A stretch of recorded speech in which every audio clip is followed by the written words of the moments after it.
ሰላም ጤና ይስጥልን። የተከበራችሁ የጉራጌ ኒውስ ኔትወርክ ተከታታዮች የሰዓቱን ዜና አሁን ጀመረ። የጉራጌ ኒውስ ኔትወርክ አዳዲስና ወቅታዊ ዜናዎች በጂኒን በሁሉም አማራጮች በቴሌግራም፣ በፌስቡክ፣ በቲክታክ እና በዩቲዩብ ለአድማጭ ተከታታዮች ይደርሳሉ። እርሶም በእነዚሁ አማራጮች ዜናዎቻችን እንዲከታተሉን በአክብሮት እየጠየቅን ወደ ዛሬው ዜናዎች እናልፋለን። አብራችሁን ሁኑ። ቀዳሚውን በገዛ ወንድሙ ላይ ጭካኔ የተሞላበት ግድያ የፈጸመው ግለሰብ በእድሜ ልክ ጽኑ እስራት መቀጣቱ ተገለጸ። የጉራጌ ዞን ከፍተኛ ፍርድ ቤት መናገርና መስማት የተሳነውን የገዛ ወንድሙን በጭካኔ በገደለው ግለሰብ ላይ የእድሜ ልክ ጽኑ እስራት መወሰኑን አስታውቋል። ተከሳሽ ደበበ መላኩ አስፋው በጉራጌ ዞን እንደጋኝ ወረዳ ሻውራ ቀበሌ ህዳር 3 ቀን 2018 ዓ.ም ከቀኑ 11 ሰዓት ገደማ ወንጀሉን መፈጸሙን ተገልጿል። ተከሳሹ ማች ወንድሙ ታመነ መላኩ መናገርና መስማት የተሳነው የተከልኩትን እንሰት ላሳይህ በማለት ወደ ጓሮ ይዞት ይወጣል። ቀድሞ አዘጋጅቶት በነበረው የእንጨት ዱላ ማችን መሬት ላይ በመጣል በጭካኔ ደጋግሞ ጭንቅላቱ ላይ በመምታት የጭንቅላቱ አጥንት እንዲሰበር አድርጓል። በተጨማሪም የግራ እጁ የቀኝ እግር ታፋና የግራ እግር ቁርጭምጭሚቱ ላይ ከባድ ጉዳት በማድረስ በአንጎል ውስጥ ደም እንዲፈስ በማድረግ የሟች ህይወት እንዲያልፍ ምክንያት ሆኗል። ፍርድ ቤቱ የአቃቤ ህግ ምስክሮችና የህክምና ምርመራ ውጤቶችን መርምሮ የሚከተሉትን ነጥቦች መነሻ በማድረግ ውሳኔውን አስተላልፏል። ተከሳሹ በወንጀል ህግ አንቀጽ 519 ዝባር ሀ መሰረት በከባድ የሰው መግደል ወንጀል ጥፋተኛ ተብሏል። ግድያውን በቤተሰብ አባል ላይ መፈጸሙም በከፍተኛ ጭካኔ በነውረኝነትና በፍጹም ፈቃደኝነት የተከናወነ በመሆኑ በቅጣቱ ላይ ተጽዕኖ አሳድሯል። ግለሰቡ ከዚህ ቀደም በስርቆትና በዛቻ ወንጀሎች ተከሶ የነበረ በመሆኑ የወንጀል ሪከርድ ያለበት መሆኑ ታውቋል። በዚህም የጉራጌ ዞን ከፍተኛ ፍርድ ቤት ተከሳሹ በእድሜ ልክ ጽኑ እስራት እንዲቀጣ ወስኗል። ውሳኔው በማህበረሰቡ ውስጥ መሰል ዘግናኝ ወንጀሎች እንዳይደጋግሙ ትልቅ የማስተማር ሚና ይኖረዋልም ተብሏል።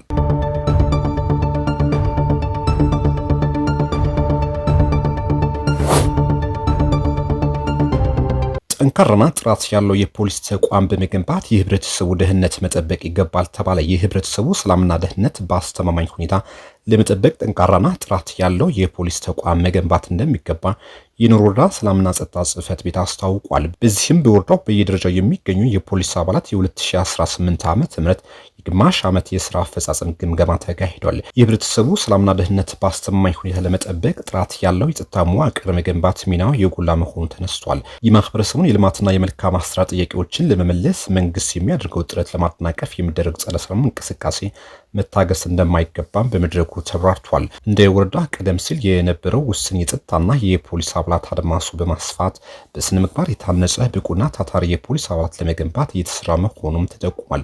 በቀበሌ አካባቢ የሚስተዋሉ ወንጀሎችን አስቀድሞ ለመከላከልና የተከሰቱ ወንጀሎችን በጥራትና በጊዜ ለማጣራት ጠንካራ የፖሊስ መዋቅር መፍጠር ወሳኝ መሆኑን ተመላክቷል። ፖሊስ የህብረተሰቡን ሰላምና ደህንነት ለመጠበቅ እየሰራ ቢሆንም የበለጠ ውጤታማ ለመሆን ከህብረተሰቡ ጋር በቅንጅት መስራት ይገባል ተብሏል።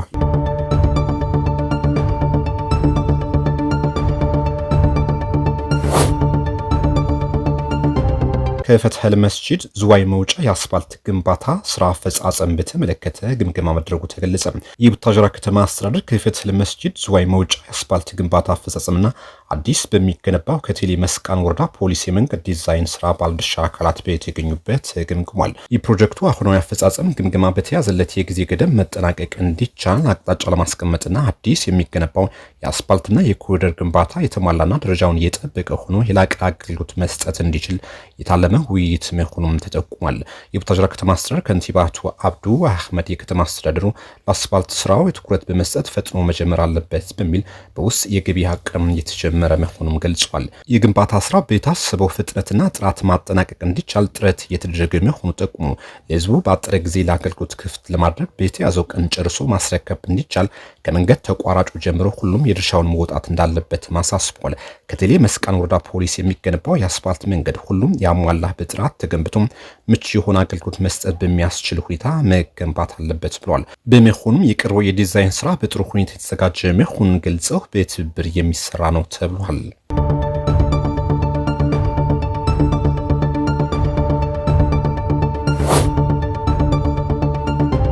የተጀመረውን ሁለንተናዊ የልማት ጉዞውን ለማድረግ ዘላቂ የሰላም እሴት ግንባታ አብይ ጉዳይ ሊሆን ይገባል ተባለ። በማዕከላዊ ኢትዮጵያ ክልል 6ኛው ሀገር አቀፍ የሃይማኖት ተቋማት ጉባኤ የሰላም ኮንፈረንስ በሆሳና ከተማ ተካሂዷል። በመድረኩ የተገኙት የክልሉ ርዕሰ መስተዳድር ዶክተር እንዳሻው ጣሰው ባለፉት ዓመታት ከኢትዮጵያዊነት ይልቅ ብሔርተኝነት ላይ ስናተኩር ኖረናል። ኢትዮጵያዊነት ሚዛኑን ጠብቆ እንዲቀጥል መስራት ተገቢ ነው ብለዋል። ሀገራዊ የምክክር ኮሚሽን ከችግሮቻችን ለመውጣት ከሁሉም አካባቢዎች አጀንዳ በማሰባሰብ ላይ መሆኑን የጠቆሙት ርዕሰ መስተዳድሩ ከህዝብ የሚገኘው ግብዓት የኢትዮጵያን መጻኢ ዕድል የላቀ ያደርገዋል ሲሉም አብራርተዋል። የኢትዮጵያ የሃይማኖት ተቋማት ጉባኤ ጠቅላይ ጸሐፊ ሊቀ ትጉሃን ቀሲስ ታጋይ ታደለ በበኩላቸው እንደ ሀገር ጸንተን ለመቆም የላቀ ትብብርና ድጋፍ አስፈላጊ ነው። በሃይማኖትና በብሔር የሚያጋጩን አካላት በጋራ መታገል ይገባል ብለዋል። የማዕከላዊ ኢትዮጵያ ክልል የሃይማኖት ተቋማት ጉባኤ የስራ አመራር ቦርድ ሰብሳቢ ብፁዕ አቡነ መልከ ጸዲቅ የእምነትና የቋንቋ ብዝሃነት ቢኖርም ከልዩነታችን ይልቅ የጋራ የሚያደርጉን ጉዳዮች አሉን። ልዩነቶቻችንን አክብረን በጋራ አጀንዳዎቻችን ላይ በመምከር በሁሉም ቤተ እምነቶች ሰላም፣ መተባበር፣ መረዳታት፣ ይቅርታን፣ ፍቅርና አንድነትን ማጽናት ይጠበቅብናል ሲሉ መልእክታቸው አስተላልፈዋል።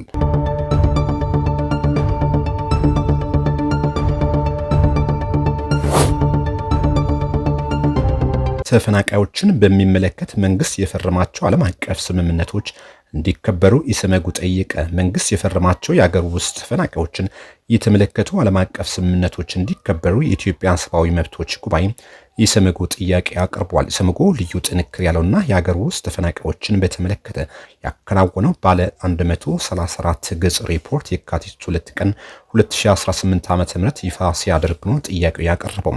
ሪፖርቱ ኢትዮጵያ ያጸደቀችውና በአፍሪካ ህብረት ጥላ ስር እንደ አውሮፓውያን አቆጣጠር በ2009 በዩጋንዳ ካምፓላ የተፈረመው ስምምነት አገሮች በግጭት በተፈጥሮ ክስተቶች ወይም በልማት ምክንያት ዜጎች እንዲፈናቀሉ ማድረግ፣ የሚፈናቀሉ ካሉ ደግሞ አስፈላጊ አቅርቦቶችን በማሟላት ዘላቂ መፍትሄ እንዲዘጋጁ ያስገድዳቸዋል። በአራት ክልሎች ላይ የሚጠናከረው ሪፖርት የተፈናቃዮች መጠለያ ማዕከላት በቂ ያልሆነ የእርዳታ አቅርቦትና ዘላቂ የሆነ የመፍትሄ አማራጭ ያልተበጀላቸው በማለት ገልጿቸዋል። ኢሰመጉ ሪፖርቱ ያጠናከረው በኦሮሚያ፣ በአማራ፣ በአፋርና ቤኒሻንጉል ጉሙዝ ክልሎች የሚገኙ ተፈናቃዮችና ቤተሰቦችን ተዘዋውሮ በመመልከት እንደሆነ አስታውቋል። በአራቱም ክልሎች በ45 መጠለያ ካምፖች ውስጥ ሩብ ሚሊዮን ተፈናቃዮች እንዳሉ ገልጾ ኢትዮጵያ ተቀብላ ባጸደቀችው ስምምነት መሰረት አዎንታዊ የሚባሉ መንግስታዊ ምላሾች ቢኖሩም ለተፈናቃዮች አስፈላጊ የሆኑ አቅርቦቶች ባለመኖራቸው በዘላቂ መፍትሄ እጦት የተንገላቱ ነው ብለዋል።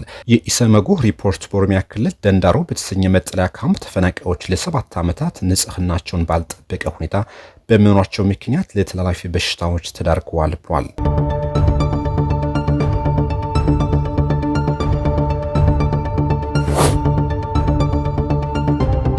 ለአፍሪካ የጋራ ደህንነት፣ ነጻነትና ብልጽግና አንድነት ወሳኝ መሆኑ ተገለጸ። 48ኛው የአፍሪካ ህብረት የሥራ አስፈጻሚ ምክር ቤት መደበኛ ስብሰባ ዘላቂ የውሃ አቅርቦትና ደህንነቱ የጠበቀ የንጽህና አጠባበቅ ስርዓቶችን ማረጋገጥ ለአጀንዳ 2063 ግቦች ስኬታማነት በሚል መሪ ሐሳብ ተካሂዷል። የውጭ ጉዳይ ሚኒስትር ጌዲዮን ጢሞቴዎስ አፍሪካ በተለያዩ ዘርፎች ባለፈው ዓመት እድገቶችና ተግዳሮቶች እንዳጋጠሟት አስታውሰው የአፍሪካ ሀገራት በተለያዩ ቁልፍ ዓለም አቀፍ ጉዳዮች ላይ የጋራ አቋም መያዝ መቻላቸውን አንስተዋል። ለአብነትም በደቡብ አፍሪካ ፕሪቶሪያ በተካሄደው የቡድን 20 አባል ሀገራት ጉባኤ ላይ የአፍሪካ አንድነት አቋም አጉልቶ ማሳየት መቻሉን አንስተዋል። የዓለም ጂኦፖለቲካዊ ውጥረት ስጋት እየጨመረ መምጣቱን በማንሳት በተለይም አፍሪካ በቴክኖሎጂ በማዕድናትና በንግድ መስመሮች ላይ የፉክክር መስክ እየሆነች መሆኑን ተናግሯል። በቴክኖሎጂ በወሳኝ ማዕድናትና በንግድ መስመሮች ላይ እያደገ የመጣው የዓለም አቀፍ የጂኦፖለቲካዊ ውጥረት በአፍሪካ ሰላምና ደህንነት ላይ ተጽዕኖ እያሳደረ መሆኑን አብራርቷል። የአህጉሪቱን ጥቅም ለመጠበቅ የአፍሪካ አንድነት እውነተኛና ጠንካራ መሆን እንዳለበት መጥቀስ አፍሪካ በበጎ አድራጎት ላይ ሳይሆን በእኩልነትና በመከባበር ላይ የተመሰረተ እውነተኛ አጋርነት ያስፈልጋታል ብለዋል።